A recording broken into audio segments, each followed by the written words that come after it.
What up, African world? It's Home Team here, and I'm back at it with another video of African history, culture, and worldview. Today, we're going to get into African religion and talk about the history of the Yoruba god, Ogun.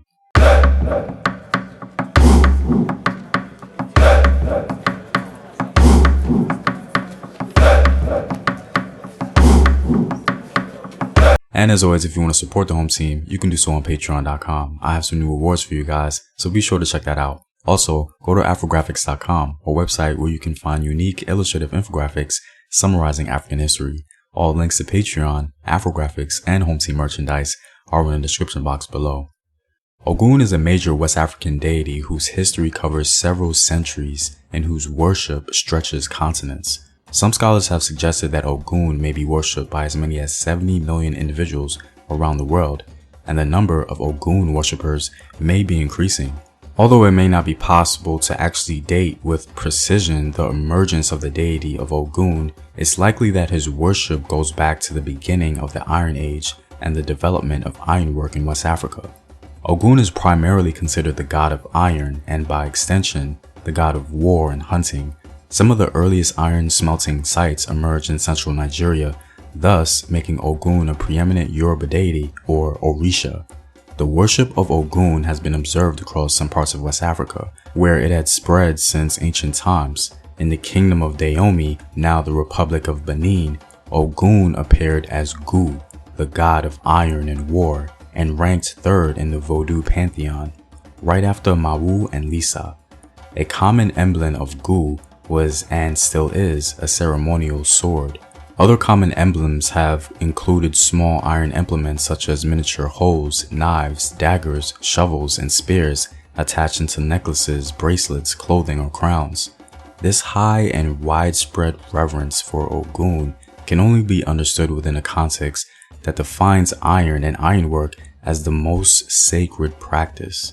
The blacksmith surrenders to God while doing his work. The blacksmith in his work replicates, in a metaphorical way, God's act of creating the world. The melting of iron in a furnace, a symbol of the female womb, has been frequently associated in many African societies with fertility, vitality, and creative power. The reenactment of the creation of the world and of life itself through the melting and forging of iron largely explains the lasting prestige of blacksmiths and, above all, Ogun.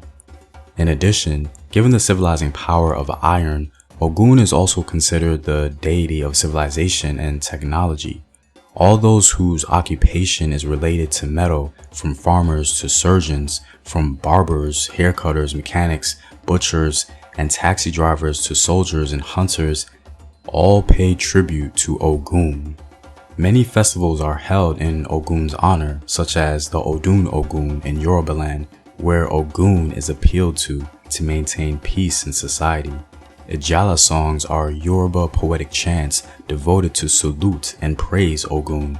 His favorite foods and drinks are apparently pigeon, snails, chicken, eggs, chalk, kola nuts, plantain, yams, palm wine, and palm oil. The worship of Ogun survived the Atlantic slave trade, which is a testament to his importance as a deity. It was then that the focus of Ogun as a god of iron slightly changed a little bit, while greater emphasis was placed on him being the god of war, most certainly due to the circumstances that Africans were put under. In an environment where Africans were subjected to cruelties and tortures of all kinds on a constant basis, a divinity like Ogun became quite necessary and significant. In fact, Ogun is intrinsically tied with the Revolutionary War in Haiti, which took place in the 19th century. It's said that Dessalines and Toussaint Louverture, two major players in the war, both served Ogun and were in turn protected and guided by him. Because of his hot energy and quick temper, Ogun creates as well as destroys. But Ogun is also an uncontestable leader who breaks new grounds and creates new paths when others had given up. This particular attribute of Ogun as leader stems from the ancient Yoruba story according to which Ogun was the first Orisha to have come to earth, leading the other Orishas. Thanks to his iron implements, he cleared the forest, thus creating a sacred passage to earth. Ogun is Ogu in Haiti. In Haitian voodoo, he is quite fond of smoking cigars and drinking rum. A machete firmly planted in front of the voodoo altar remains Ogun's most distinctive emblem. In Brazil, Ogun is Ogum.